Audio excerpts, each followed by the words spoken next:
ஏசுரத்தம் ஜெயம். Praise the Lord my dear brothers and sisters.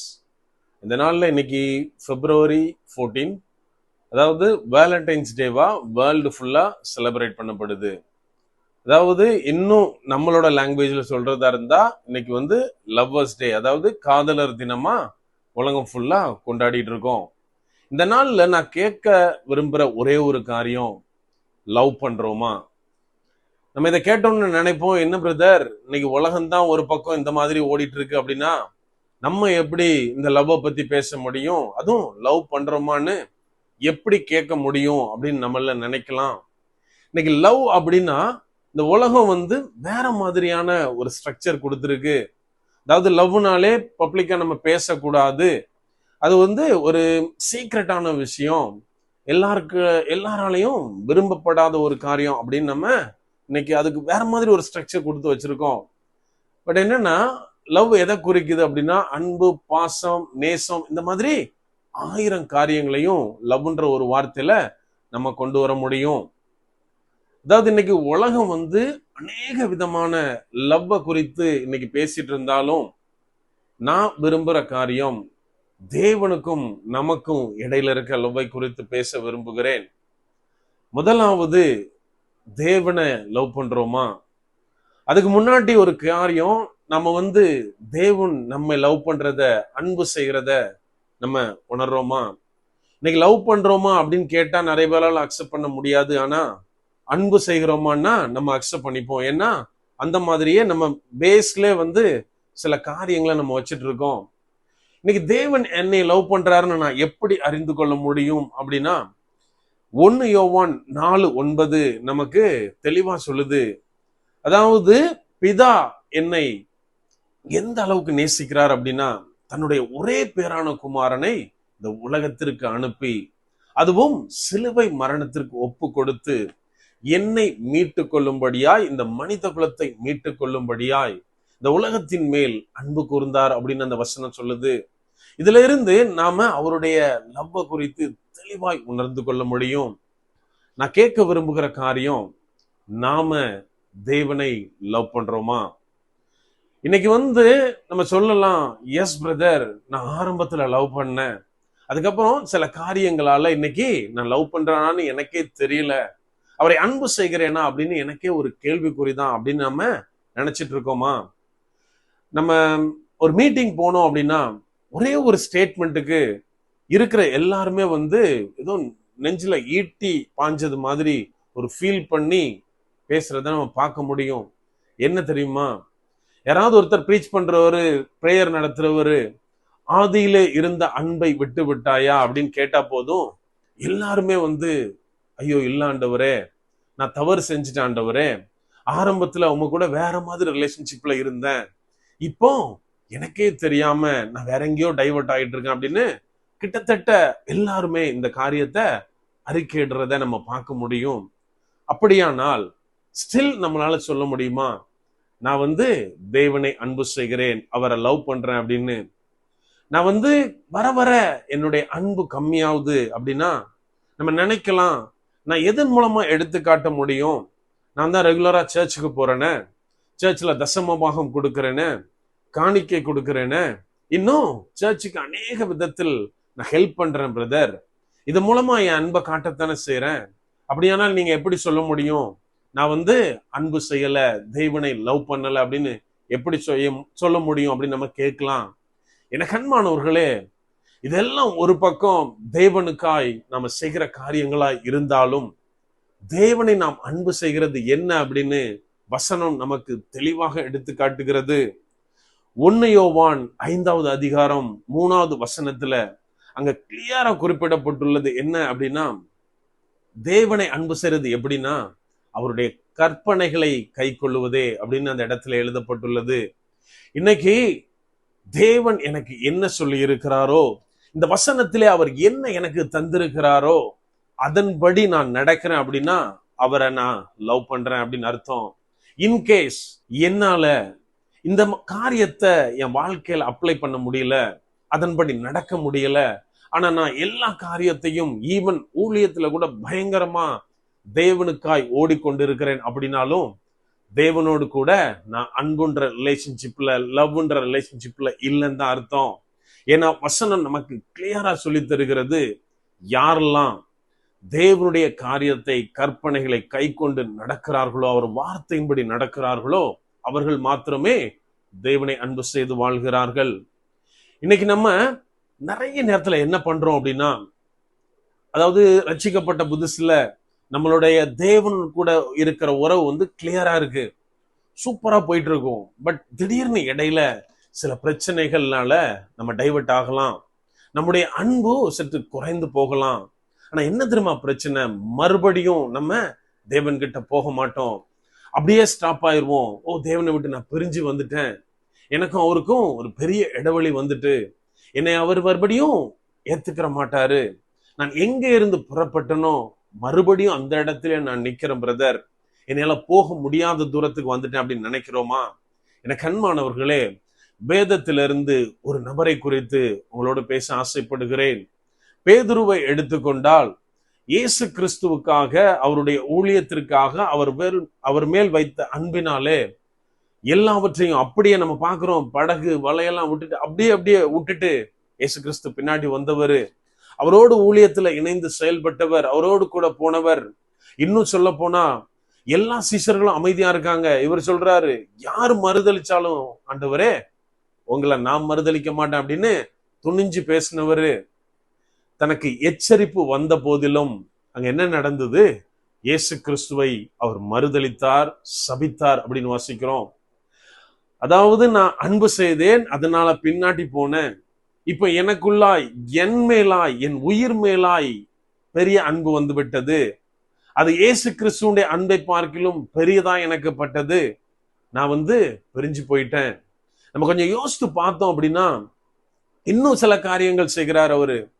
அதாவது இயேசு கிறிஸ்து சிலுவையில் அறைக்கப்படுகிறார், அப்போஸ்தலர் எல்லாரும் ஓடிட்டாங்க ஒரே ஒருத்தரை தவிர. அப்படியானால் பேதுருவும் எங்கேயாவது போய் ஒளிந்து கொண்டு இருந்திருப்பார். இன்னும் ஒரு பெரிய காரியத்தை அவர் செய்கிறாரு. இயேசு கிறிஸ்து உயிர் தெழுந்தாச்சு, இப்ப என்ன நடக்குது அப்படின்னா, சீஷர்கள் எல்லாரும் இருக்காங்க, இவர் மட்டும் என்ன பண்றாரு அப்படின்னா பேக் டு ஃபார்ம். எங்க ஆரம்பித்தாரோ, எந்த வேலையிலிருந்து இயேசு கிறிஸ்து வேறு பிரித்து ஊழியத்திற்காய் கொண்டு வந்தாரோ அதே வேலைக்கு திரும்ப செல்லுகிறார். யோவான் 21 நம்ம வாசிக்கிறோம், பேதுரு என்ன பண்றாருன்னா மத்தவங்கிட்ட சொல்றாரு, நான் மறுபடியும் மீன் பிடிக்க போகிறேன், என் வேலைக்கு நான் திரும்ப போறேன்பா, எனக்கு ஊழியத்துல ஒன்னும் எனக்கு பெருசா நம்பிக்கை இல்லை, இதுக்கு மேலையும் ஜனங்கள்கிட்ட நான் போக முடியும் எனக்கு தெளிவு இல்லை, நான் மறுபடியும் போறேன்னு சொன்னது மாத்திரம் இல்ல, தான் கூட கொஞ்சம் பேரையும் அழைச்சிட்டு போறாரு. எனக்கு அன்பானவர்களே, அப்படியானால் எவ்வளவு பெரிய பேக் ஸ்லைடிங்ல இருந்திருக்காரு. நம்ம கொஞ்சம் யோசித்து பார்க்கணும். இந்த மாதிரியான பேதுருவை தான் இந்த பேதுரு ஆல்ரெடி உண்மையில் என் சபையை கட்டுவேன்ற அளவுக்கு இயேசு கிறிஸ்துவிடமிருந்து வாக்கு தத்தத்தை பெற்றவர். ஆனாலும் அந்த அன்பு இல்லாத காரணத்தினாலே, தன்னை குறித்த பயம் மேலாக வந்ததின் நிமித்தமாக, தேவனுக்கு கொடுக்க வேண்டிய அந்த முழு அன்பை, முழு கனத்தை அவர் கொடுக்காமல் மறுபடியுமாக தன்னுடைய வாழ்க்கையை நோக்கி சென்றார். இங்க பார்த்தோம் அப்படின்னா, இந்த அதிகாரத்தை தொடர்ந்து வாசித்தோம் அப்படின்னா, இயேசு கிறிஸ்து மறுபடியுமாக உயிர் தெழுந்த சீஷர்கள் மத்தியிலே வருகிறார். இப்ப எல்லாரும் உட்கார்ந்து இருக்காங்க. அங்க அவர் மீன்களை பகிர்ந்து கொடுத்து கொண்டு இருக்கிறார். அப்ப பேதுரு பார்த்து கேட்கிறாரு, பேதுருவே, நீ என்னை இவர்கள் எல்லாரை பார்க்கிலும் நேசிக்கிறாயா அப்படின்னு. இம்மிடியேட்டா அவர்கிட்ட இருந்து ரிப்ளை வருது. ஏன்னா பேதுரு தான் எல்லாத்துக்கும் மேல முந்திரி கொட்டையா பதில் சொல்ற ஆளாச்சே. சோ சொல்றாரு, ஆமாண்டவரே, உங்களுக்கு தெரியும் நான் உங்களை நேசிக்கிறேன் அப்படின்னு. அப்படியே கான்வர்சேஷன் போயிட்டு இருக்கு. மறுபடியும் இயேசு கிறிஸ்து கேட்கிறாரு, பேதுருவே, நீ என்னை நேசிக்கிறாயா, அதாவது நீ என்னை லவ் பண்றியா அப்படின்னு நார்மலா கேட்கிறாரு. இவர் சொல்றாரு மறுபடியும், உங்களுக்கு தெரியும் ஆண்டவரே, நான் உம்மை நேசிக்கிறேன், நான் எவ்வளவு லவ் பண்றேன் உங்களுக்கு தெரியும் ஆண்டவரே அப்படின்னு பேதுருட்ட இருந்து ரிப்ளை வருது. எனக்கு அன்பானவர்களே, இன்னைக்கு இந்த இடத்துல அவர் உணர்ந்து கொள்ளல, ஏன் இயேசு கிறிஸ்து என்னிடத்தில் திரும்பவும் கேட்கிறார், மறுபடியுமா என்னை பார்த்து மாத்திரமே கேட்கிறார் அப்படின்னு உணர்ந்து கொள்ளல. 3வது தடவை இயேசு கிறிஸ்துட்ட இருந்து அவருக்கு கேள்வி வருது, நீ என்னை நேசிக்கிறாயா அப்படின்னு. இப்ப 3வது தடவை இயேசு கிறிஸ்து கேட்கும் போச்சுலதான் பேதுருவுக்கு ஞாபகம் வந்திருக்கும். அவர் சொன்னது எச்சரிப்பையும் மீறி அவரை மறுதலித்தேனே, அது ஞாபகம் வந்திருக்கும். அவரை சபித்தது ஞாபகம் வந்திருக்கும். இயேசு கிறிஸ்து சிலுவையில தொங்கும் போது ஏதோ ஒரு வீட்டுக்குள்ள ஏதோ ஒரு இடத்துல தன்னை ஒளித்து காத்து கொண்டது, அவரை விட்டு விலகி ஓடுனது ஞாபகம் வந்திருக்கும். இன்னும் முக்கியமா ஊழியத்தை விட்டு ஓடி போனது, அன்பை விட்டு விலகி போக நினைத்தது அவருக்கு ஞாபகம் வந்திருக்கும். அப்பதான் சொல்றாரு, ஆண்டவரே, அவர் அந்த இடத்துல சொல்றாரு, நீங்க எல்லாவற்றையும் அறிகிறீர். அதாவது என்னுடைய கடந்த கால வாழ்க்கையும் உங்களுக்கு தெரியும் ஆண்டவரே. நான் எந்த இடத்துலலாம் உங்களை காயப்படுத்தினேன், எந்த இடத்துல ஓடி போனேன், எந்த இடத்துல அன்பில்லாம நடந்தேன், இது எல்லாவற்றையும் நீங்க அறிந்திருக்கிறீங்க ஆண்டவரே. இதெல்லாம் உமக்கு தெரியும். நான் உண்மை நேசிக்கிறேன் அப்படின்னு சொன்னாரு. இன்னைக்கு நம்ம நினைக்கலாம், ஆண்டவரே, நான் பழைய காலத்துல நர்ச்சிக்கப்பட்ட புதுசுல உங்களோட ஒரு பெரிய அன்புல இருந்தேன், எல்லாத்துக்கும் மேல உங்களை லவ் பண்ணேன். அதுக்கப்புறம் என் வாழ்க்கையில வந்த சில நபர்களா இருக்கலாம், சில காரியங்களா இருக்கலாம், என்னுடைய பிசினஸ் பார்ட்னர்ஸா இருக்கலாம், என்னுடைய லைஃப் பார்ட்னரா இருக்கலாம், அவங்கள நோக்கி வேற டைரக்ஷன்ல நான் டைவர்ட் ஆயிட்டேன் ஆண்டவரே. இன்னைக்கு நம்மை பார்த்துதான் சொல்றாரு, நீ என்னை நேசிக்கிறாயா? பேதுரு சொன்னாரு, நான் உங்களை நேசிக்கிறேன்னு சொன்ன உடனே பேதுருக்கு கிடைத்த வெகுமதியை பாத்தீங்களா? அதாவது நீ என் ஆடுகளை மேய் அப்படின்றாரு. எந்த ஆடுகளுக்காக தேவனுடைய குமாரனாய் அவ்வளோ பெரிய உன்னதத்தில் இருந்து இந்த உலகத்திற்கு இறங்கி வந்தாரோ, இந்த உலகத்திலே கேடான சிலுவை மரணத்திற்கு தன்னை ஒப்பு கொடுத்தாரோ, தன் இரத்தத்தை எல்லாம் சிந்தி மீட்டெடுத்தாரோ, அந்த ஆடுகளை மேய்க்கும்படியாய் அவருக்கு தன்னுடைய ஆடுகளுக்கு மேய்ப்பனாக அவரை ஏற்படுத்துகிறார். நம்ம கொஞ்சம் யோசித்து பார்க்கணும். தன்னுடைய அன்பிலே மறுபடியும் தன்னை நிலைநிறுத்தி கொண்ட பேதுருவுக்கு இயேசு கிறிஸ்துவுக்கு சமமான அந்த இடத்தை கொடுக்கிறார். ஏன் அப்படின்னா, இயேசு கிறிஸ்து சொல்றாரு, நீங்கள் என் ஆடுகள், நானே உங்கள் மேய்ப்பன் சொல்றாரு. இப்ப சொல்றாரு, பேதுருவே, நீ என் ஆடுகளை மேய்த்துக்கொள். ஒரு ஷெப்பர்டா இருந்து இந்த ஷீப்ஸை நீ ப்ரொடெக்ட் பண்ணு, வழி நடத்து அப்படின்னு சொன்னார்னா, தன்னுடைய ஸ்தானத்தை பேதுருவுக்கு கொடுக்கிறார். என கண்மானவர்களே, நம்ம ஒருவேளை தேவனுடைய மகிமையை, தேவனுக்கும் நமக்குமா இருக்கிற அந்த லவ்ன்ற ரிலேஷன்ஷிப்பை இழந்து போய் நிற்கலாம். இன்றைக்கு தேவன் நம்மை கூப்பிடும் போது, ஆவியானவர் உணர்த்தும் போது, மறுபடியுமாய் நம்மை தேவனுடைய அன்பிற்குள்ளாய் ஒப்பு கொடுக்கும் போது, அந்த லவ்ன்ற ரிலேஷன்ஷிப்ல மறுபடியுமாய் நம்ம ஜாயின் பண்றப்போ, தேவன் பெரிய காரியங்களை, அதாவது அவருடைய ராஜ்யத்திற்கு ஏற்ற அநேக காரியங்களை நமக்கு தருவார்.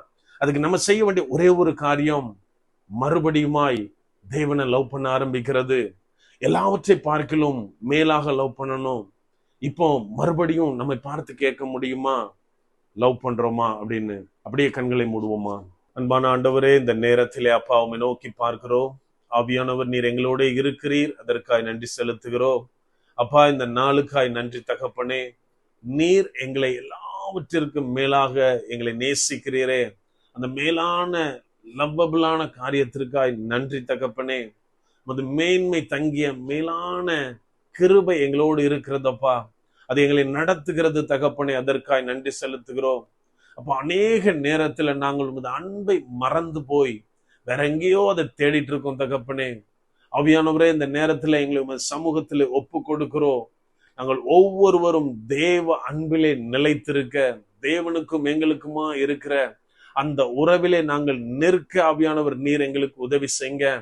அப்பா, இந்த உலகத்தில் உள்ளவைகள் மேலும் உலகத்தின் மேலும் அன்பு கூறாதிருங்கள் நீங்க சொல்லி இருக்கீங்களே தகப்பனே. அதன்படி நாங்கள் வாழ, உமது வார்த்தைகளை பிடித்து வாழ ஆவியானவரே நீர் எங்களுக்கு கற்றுத்தாங்க. முற்றிலுமா எங்களை தாழ்த்தி ஒப்பு கொடுக்கிறோம். எதையும் எதிர்பார்க்காத மாய்மாலமற்ற அன்பாய் எங்களுடைய அன்பு இருக்க ஆவியானவர் நீர் எங்களுக்கு உதவி செய்ங்க. முற்றிலுமா எங்களை தாழ்த்தி ஒப்பு கொடுக்கிறோம். பலப்படுத்தி ஆசீர்வதிங்க. மீட்பர் இயேசுவின் மூலம் ஜெபிக்கிறோம். ஜெபம் கேளும் எங்கள் நல்ல பிதாவே. ஆமென். God bless.